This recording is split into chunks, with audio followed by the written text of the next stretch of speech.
Hello, everyone, and welcome to the Inner Circle Podcast. Today, we have Zack Arnold, ACE, who is a television and feature film editor. And he is here to talk about mindset and how that creates success. Hey, Zack, how you doing?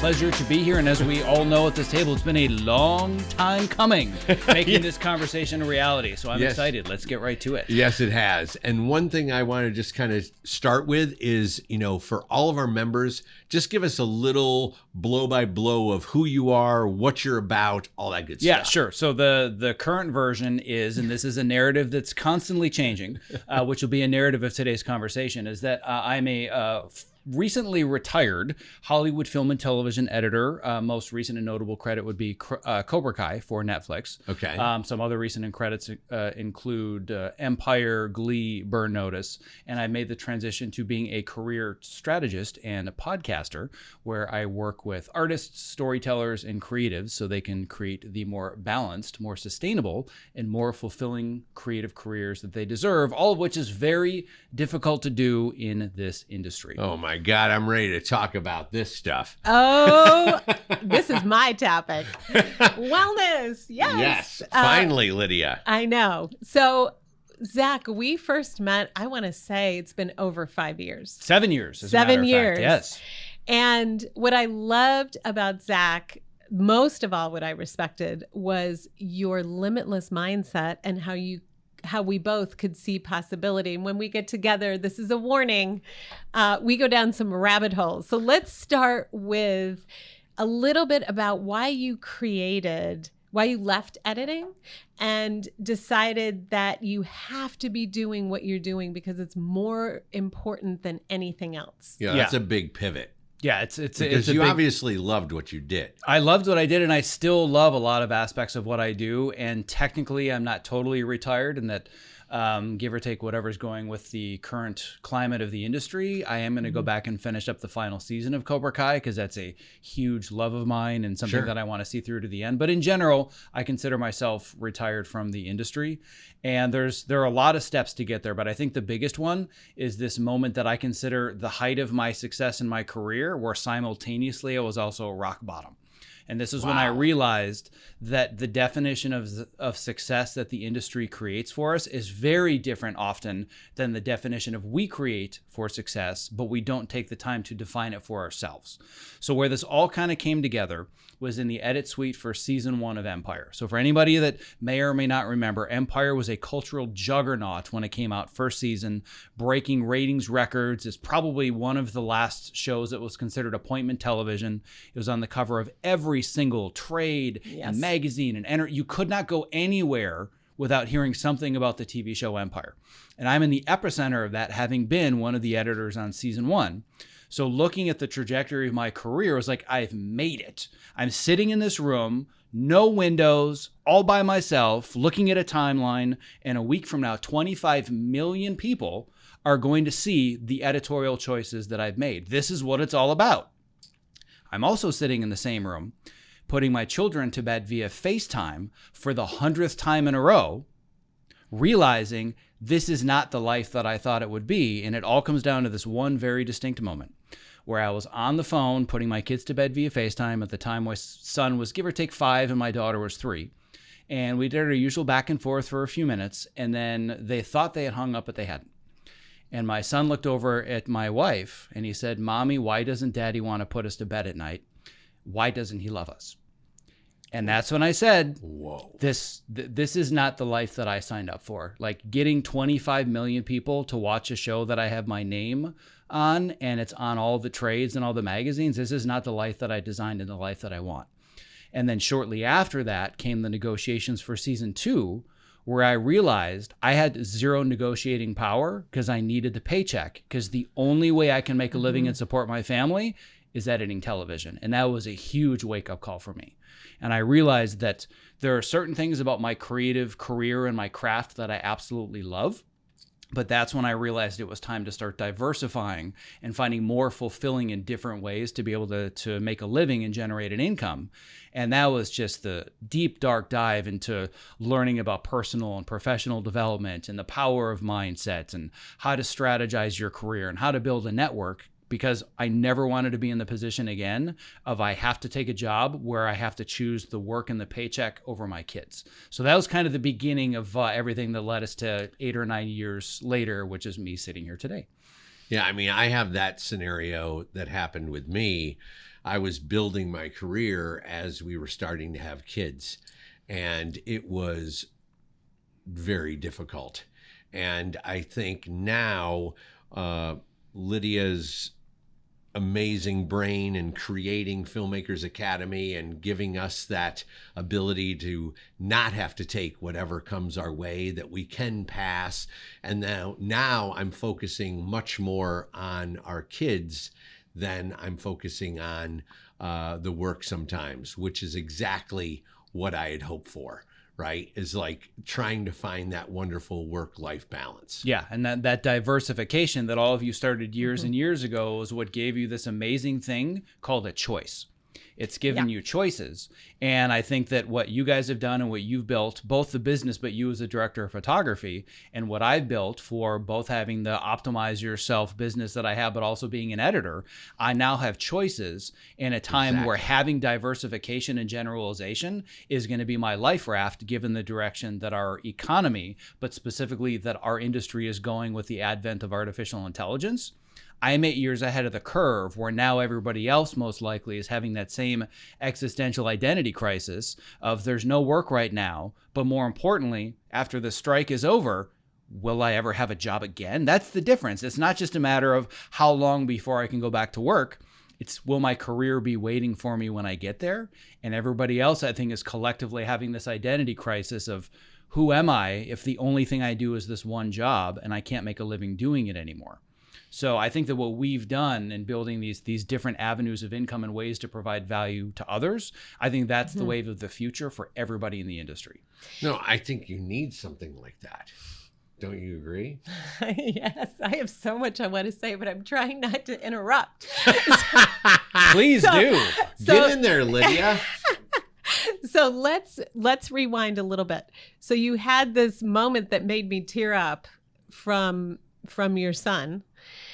And I don't want to smash cut to optimize yourself. So I really want to take people through the process, because I think when we are at a crisis and when there's an existential crisis where it's like, I can't be away from my kids and do the job that I love anymore, I really want to go through the details a little bit, because that is terrifying. That is really, really scary.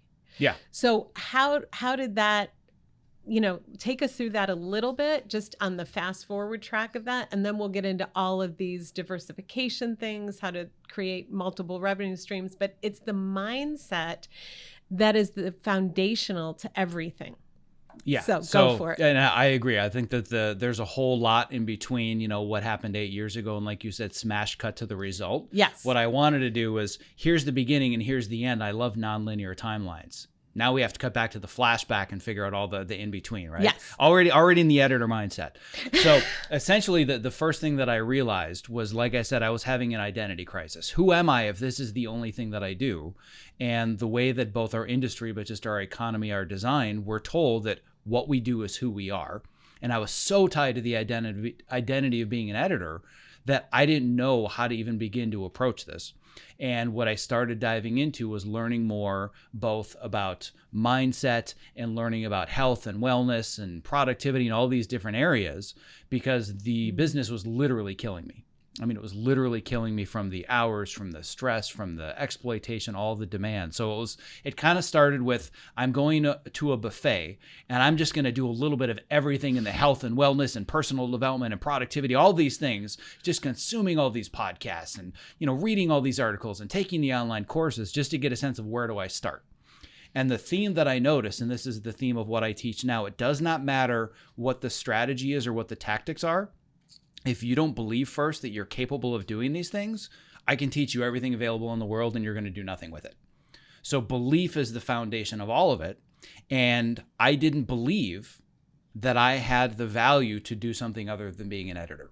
So I thought, well, where do I start? And this is a big area that I find so many of my students get stuck, is when it comes to making either a career pivot or transition, or deciding they want to do something different. The mindset is, now I have to start over. And that's not even remotely true. But again, if the narrative is this is all that we're capable of, well, we need to start over to learn something else. And it took me a long time to figure this out.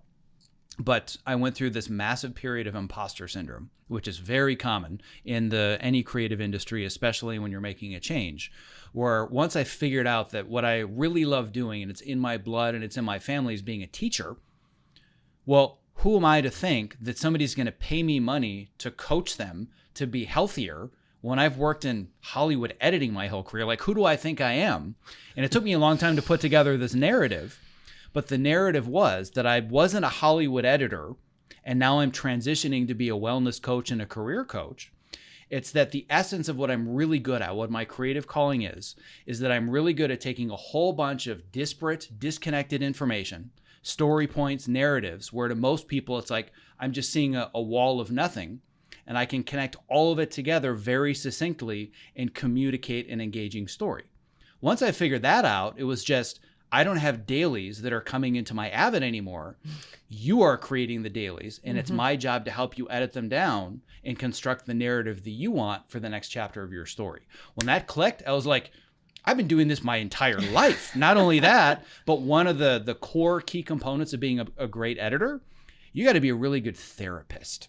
Yes. You have to manage all of the personalities, the directors, the producers. Everybody's got different needs, and you have to be a mediator, and you have to really understand how to empathize with everybody's voices and tell a common story. Whenever somebody says, like, what are the key skills that you need as an editor, and they're thinking Avid or asymmetrical trimming or whatever, it's no, you have to be able to communicate ideas. You need to be able to mediate all of the needs of others, but you need to be able to put the story first. Yes. Right? It's all about the story first. So once I connect the dots and realized I'm really good at taking all of these story points and simplifying and communicating them in a really succinct narrative, that's when I realized I can be a great coach. But it took a long time to connect those dots. And I think for people listening to this and watching it, it's so important, because if you were to look at my journey, it's been crazy. I mean, going from nurse to forensic expert studying death investigation, to life coach, to starting a business for filmmakers. But the really neat thing, to Reiki, right? But the really neat thing about that crazy journey is that now in the role that I'm doing as a leader, inspiring people on their health and wellness journey, I'm using every single piece of my background. And I think it's almost like data mapping your particular genius points, putting it for people on paper and visually figuring out, what is it that I'm really amazing at? And how can I translate that into, and a lot of times it does require coaching, because I'll tell you, we've done coaching, we've done life coaching, we've done business coaching, we have had mentors. I was in a women entrepreneurial group, because this insight requires help from somebody else. I don't think that you just wake up and say, wow, I'm good at these 15 things and I'm going to design something for myself. And it doesn't have to be incredibly costly. You don't have to go into a program. I think it's, you literally need to turn to the people that you love the most and respect and have them help you on this journey. And then you decide, okay, how much do I want to fast track this? You know, and that's where the coaching comes in, or that's where the programs come in, right? Yeah, I couldn't agree with that more. And one of the other discoveries I made very early on in my journey is that, again, I'm really good at taking all these disconnected story points and creating a succinct narrative. Yes. I suck at doing it for myself. I am so bad at doing this for myself. So one of the first things I did was I got a coach. And I was creating the dailies, and I was just blah, here's all these things about my life and I can't figure it out. And they're like, here are the patterns that we see. And I'm like, how did you do that? That was amazing. They're like, what are you talking about? You do this all the time. I'm like, oh, I do. Why can't I do this for myself? To this day, still can't do it for myself. I still have coaches to help me with it. but I'm really good at doing it for others. And our brain is literally wired. I've looked into answering this question. As soon as a question's in my head, I got to figure it out. And the question was, why can't I do this for myself? I'm so self-sufficient. I should be able to figure it out. Our brains are wired as a survival mechanism to seek out the support and help of others. It's literally within our genetics and our DNA, and it's evolutionary. We're wired to suck at doing things for ourselves because our survival mechanism is being surrounded by others. There's a lot more complexity to that, but the simplest answer is we are wired to need each other. Yes, and that's where the community comes in and the supportive community behind it, because it is very difficult, having done this myself and for myself before I got a coach and headbanging a lot. It's hard to keep the momentum and the belief in yourself to keep it going without the community. And I think it's the community cheering you on and celebrating your wins, or having people that you can showcase work to and then say, hey, look at this. I really need some feedback, or what could I be doing better, that makes all the difference for the time it takes, right? And that's the most important thing for efficiency. So let's go into... one thing that I just wanted to throw out is, let's talk about exactly what Zach's job is. A television editor is very different than a feature editor.